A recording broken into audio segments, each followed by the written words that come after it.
I wanted to make a video for anybody who might be interested in the TurboTwist 2 for Arcade1Up.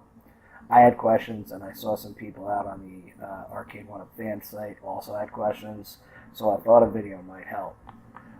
You're going to need to go out to the GroovyGameGear.com website, and from there, under Categories, you want to click on Spinner Paddle Control. And when you do, just make sure you select TurboTwist 2 Arcade Spinner Control for Arcade1Up machines here. And then from here, you're going to have lots of different options, one of which is the knob style. And I went with the black inset mainly because I'm going for a retro look. I want it to look more like the Tempest arcade spinners from the 80s back when I was a kid. So I selected this one, but nearly any of these will work. And then there's other options like this AccuTwist system. I don't really know if I needed it. I selected it mainly because I didn't want to have any regrets down the road. But if you're interested in it, here's a definition. I won't read it to you, but you can look at this for yourself and see if that's an option you're interested in.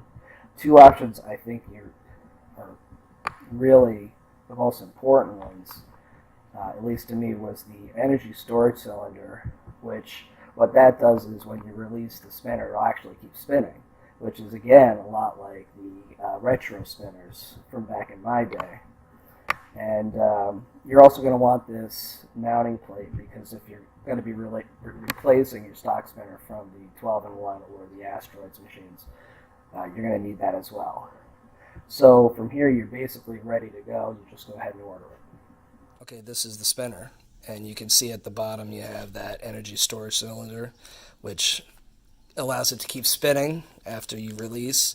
And also, I just put these on already. These were, this is the mounting plate, all right, which because it's built small, like actually it could fit in a buttonhole. In order to mount this in your Asteroids or 12-in-1, when you take out the old spinner, you're going to have to use the mounting plate to keep it centered. Okay, that's all it's for, because it's a top mount, so you don't even have to worry about height adjustments or anything like that. And it also comes with this see-through. This is more of that control panel protector that you probably have. I ordered it for my 12-in-1 as well. So I assume, though I don't have it yet, it's probably just going to fit right in the middle neatly into the panel protector. All right, and so when you do that, this wouldn't be on.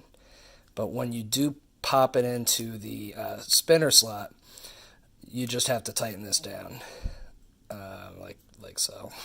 All right, so I don't have a hand free. But anyway, that's how that would work. And if I could show you, oh gosh, if I could show you, there we go. Look at that. I just one light spin, and look at all that momentum. So it feels great, and I can't wait to put it in. So anyway, there's instructions for how to put all that together. It's pretty straightforward. It's exactly what I described. It also comes with a J2 that you're going to need for replacing, and this is just so you can mount the J2 to the inside of your control panel, and some instructions. And I found these instructions really easy to go through. This diagram here was very helpful, and everything on the back is pretty straightforward. So we'll see. So my 12-in-1 came, and just like everybody said, no surprises, the spinner was very low quality. The trackball was fine. Find no fault with it, but this is very light. It was actually dragging on the control panel, clicking. It has no weight to it. So anyway, so this is what I'm replacing. I'm replacing this with the TurboTwist 2, and we'll get right into it. Okay, so I have the install instructions here, and as you can see, I've already started digging in. Not sure I needed to take out the trackball, but I did, and at least it gives me some space to work. So first step on the back, it says, with the power off, unplug the wire harness going to the original control from the main wire distribution PCP. They're referring to this. And it should be labeled UART, TXRX, or something similar. And it actually is. And I will try to zoom in so you can see right there it says UART. And that's what they were referring to. And what was plugged in there was this right here that I've already now plugged into this TurboTwist. I'll get to that in a second, but the red wire was closest to the UART label right there. Okay, so you know that. It should be on the connector at the far end of the distribution PCP, closest to the speaker. And the color should match the wire harness on the TurboTwist interface PCP B. Make note of the location of the red wires. It'll help in step 3. Note, if you have an older revision of Asteroid's model, your wire colors may be different, but the key connectors will ensure that the wire locations are correct. So again, that step is finished. You just pull this out. I used my needle nose pliers. Just be careful. You don't try to pull the whole body. You just want to pull off the top. And when you do, you get to step 2. It says take the wire you just unplugged. Again, it's this, and it's in the trackball. And plug it into the matching white socket on the TurboTwist interface. This is the TurboTwist interface. Okay, this is labeled J1, J2 over here. The wire colors will serve as your guide to show the proper orientation of the connector. So, as you can see, red went with red, and yellow and white. They all line up. So I've gotten that far so far, and next will be step 3. Okay, so now we're ready for step 3. It says to plug the 4-wire cable on the TurboTwist interface. Okay, this is the interface, and this is the 4 wires they're referring to right here. Into the same socket you removed the cable from in step 1. It will only fit in one orientation, and the red wire should be in the same location as it was on the original connector. So remember, they were telling you to remember that from step 1. Make sure it is aligned correctly and should click in with minimal force. So if you recall, I said that the red wire was close to the label that says UART over here. So I just made sure it was lined up, and it did click in very easily. So just make sure that you do that. And then the next step is plug the gray cable, this cable, with a small white connector into the TurboTwist. This connector is keyed as well. The side with the two small nubs face the bottom of the spinner. And you can see, I try to get a good clear picture. I hope you can see it.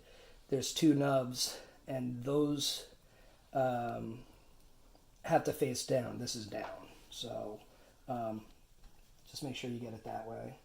And it plugged in very easily as well. So on to step 5.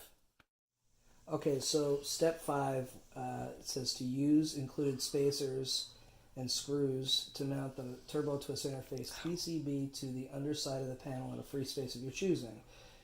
Use 2 of the mounting holes, the one in the center and the one closest to the J2 pin header. So this is the one in the center, and this is the one close to the J2 pin headers. Secure any loose or hanging cable. So basically, I mean, this was the tape it actually came with. I was able to reuse the tape. Secured some wires over here. The original stock spinner, I suggest you do what I did here. I didn't want to get rid of it, just in case you ever want to put it back to the way it was. I just secured it to the underneath as well. So that's what this is, and this goes to the trackball, but that's off now to the side. And everything seems pretty secure. There are spacers. Use the spacers, because if you don't, the screws actually are longer than the width of the control panel. You'll go right through it. Okay, but that's secure, as you can see. And I think we're ready. Step 6 is double check all connections. Once you are satisfied that all connections are proper, you may replace the panel and turn on the power. If your spinner or other controls do not operate correctly, turn off the unit immediately and recheck your installation. If you still have any issues, remove power from the unit and contact technical support for further assistance. Okay, so let's give it a shot. Okay, this is the old spinner, and this is what it looks like on my 12-in-1, the new spinner. And it works great. Just a couple of things. The wire protector cover that's underneath the control panel is not going to fit back on, and that's mainly because the spinner's just too long, the underneath. That cylinder is too long, so I had to leave that off, but I found a good place for it in the back. There's plenty of room in the back, so I just put it inside the cabinet itself. And that's it. Like I said, it works great. I love it. My son loves it. And was a very simple process getting it installed. So I hope this video was helpful to some people. And enjoy your spinner.